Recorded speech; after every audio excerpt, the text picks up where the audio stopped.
There's something about when you go underwater for the first time and you see this incredible forest, seeing kelp, seeing the ecosystem that can create, and knowing that cultivating kelp has a similar opportunity to create that ecosystem and take advantage of that biomass and use it for something that has this incredible wide-scale implication in all variety of industries in our daily lives is an opportunity that you can't turn down.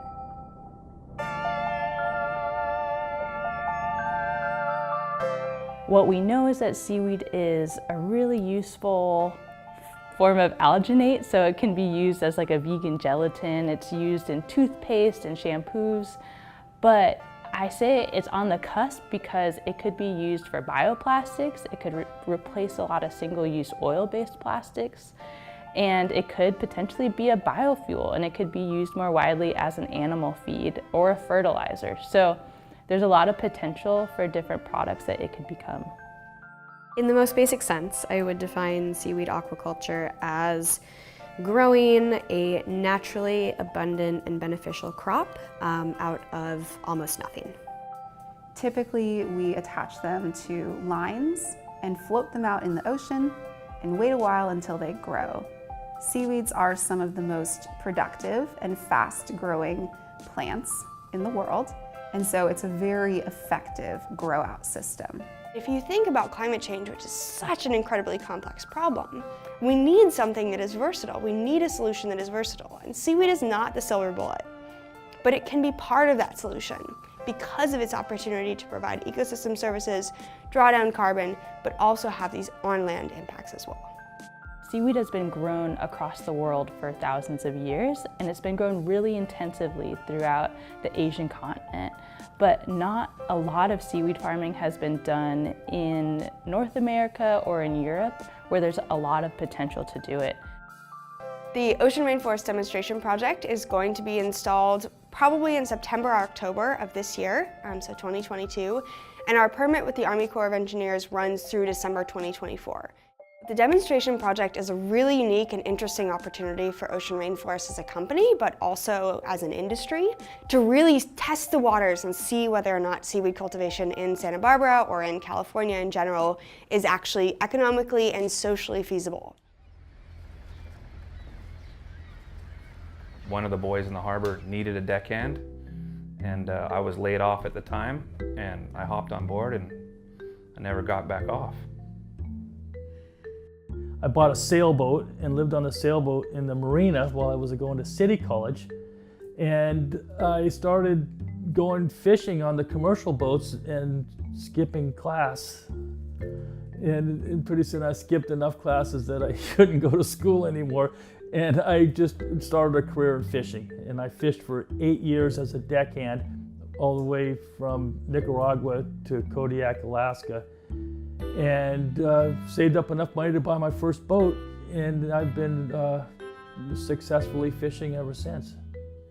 From a fisherman's perspective, they're concerned about losing their fishing grounds when these kelp farming installations go in, and so the extent to which a new farm will be, a win-win for the fishing community and the aquaculture community is the extent to which the siting of the farm encroaches on fishing grounds and fish catch.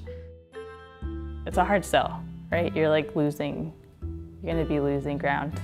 And they've already had a lot of that in California. Fisheries have been declining for the past few decades.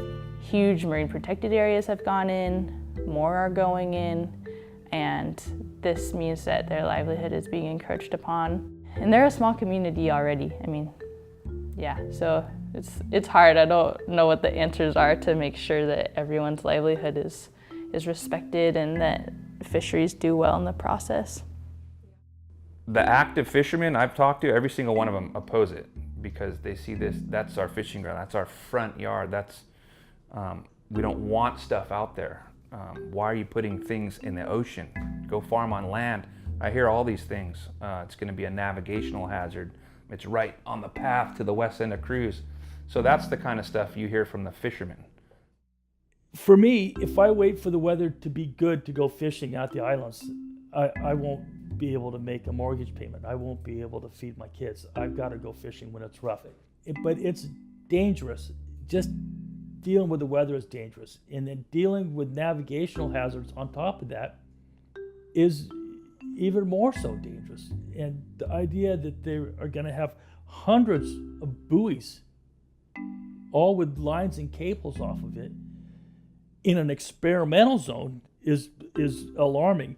To have it on an industrial size is just plain asinine. This is kind of an experiment, and you know, it's going to be a learning for everybody, whether we really do like it or we don't like it. But I think our main concern as fishermen is what's going to happen if it goes good. You know, they say this is a test program, but what if the test passes? If it seems like it could make sense and there is an interest in scaling the industry and really establishing a seaweed cultivation industry in Southern California, the way that that process would work is a little bit different than what we had to do for the demonstration project. Because rather than presenting the regulatory agencies with a location, we present the agencies with an idea and a system that we would like to install and a general area in the ocean that we would like to have it go. And then it's up to the commercial fishing community, it's up to the recreational fishing community to provide their insight so that we can come together to find a location that has a minimal impact on these existing industries. So it would be, in the long term, a very collaborative process, very much a discussion to understand how we could develop the system, whether or not it would be one larger permitted area, if it's a larger permitted area that has channels running through it that would be available for navigation, if it's a selection of smaller permits, really what the whole system would look like from a commercial perspective. And so that conversation is what would happen if the demonstration project is successful, and it seems like moving forward with building an industry is viable. I think transparency is good. That's, honesty is the best policy. And for them to hold, you know, maybe monthly meetings or something. I try to beat the bushes to get people to get involved with this because this is right where I fish. Oh, it doesn't affect me. So I think as long as there's an opportunity for who wants to show and maybe hear how it's going, here's what's working, here's what's not working, and here are our plans for the future. You know, when thinking about ocean use for something like seaweed aquaculture, the ocean is a common resource, and so thinking about ocean ownership always has some associated challenges. You know, the people who are already dependent on ocean resources for their livelihood, you know, understandably have some concerns about parts of the ocean suddenly being essentially privatized. And I think that that's really understandable, but I think also it's a reason to really take the time to have good, open dialogue with fishermen, lobstermen, people already kind of dependent on those ocean resources. I think with really good spatial planning, a lot of the concerns can really be mitigated. The conflict between fishers and farmers is something that we have to take very seriously when we plan for the future, because we need to make sure that those two sectors can coexist in a way that is beneficial to both. There's definitely a chance that if they can site it effectively, fish catch will go up and the fishing activities can sort of incorporate the boundaries of the kelp farm into their fishing patterns. So hopefully that's possible. The number one benefit of seaweed aquaculture to fishing communities could be the spillover effects from seaweed farms acting as habitat for fish to hide in and to grow in and to reproduce in. We're territorial and we're on edge, and I was just in the parking lot with a couple of the boys and they're like, stand up for us. I'm like, okay, I will. And we just don't want to be bulldozed. We want to be, feel like we matter. That's it. If we wanted to make big bucks, maybe I would have done something different, but we need this to live. So that's where the, you know, reluctance comes from. We absolutely understand that individuals who are part of the commercial fishing community, and even those who are part of the recreational community, use the ocean as their source of livelihood. I mean, this is their job, this is their life, and here we are coming in as a company that's proposing to do something different.